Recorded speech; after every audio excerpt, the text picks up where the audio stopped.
I thought my family was perfect until my dad's death exposed a secret that could ruin us forever. The Carsons weren't just any family in town. We were that family. My dad, Richard Carson, built his empire from the ground up. He started with a small construction company in his 20s, flipping houses until he turned it into one of the biggest real estate firms in the state. Money was never our problem. Appearances were. We had the mansion on the hill, the luxury cars, the big Christmas parties where everyone smiled like we were straight out of a magazine. But behind closed doors, we were a mess. My brother Jason, the oldest, carried himself like dad's clone, always in charge, always barking orders. Vanessa, the middle child, was obsessed with status. She married rich, dressed richer, and treated Emily, the youngest, like dirt. Emily was the wild card. She dropped out of college, partied too hard, and never seemed to fit the Carson mold.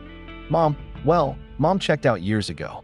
After Dad's affairs became an open secret, she stayed for the money but kept to her own wing of the house. By the time Dad passed, we were a family in name only. So when the lawyer read Dad's will, you could feel the air leave the room. Jason was sure the company would go to him. Vanessa expected at least half the estate. But no, the bulk of it, nearly $3 million plus property, went to Emily, the one everyone had written off. Jason slammed his fist on the table. Vanessa accused Emily of manipulating Dad in his final months. And Emily? She didn't cry. She didn't even flinch. She just leaned back and smiled, like she knew this day was coming. That smile nearly pushed Jason over the edge. He lunged, screaming that Emily must have been sleeping with someone to get Dad on her side. The lawyer threatened to end the meeting.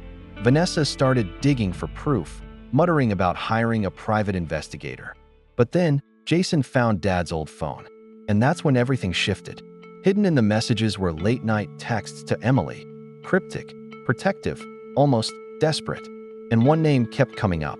Someone Dad swore had to be kept hidden, no matter the cost.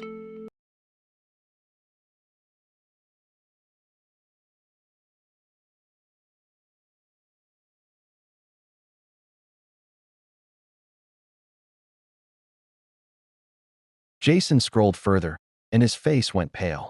He whispered, "Oh my God, if this is true, it's not just Emily who's been lying to us.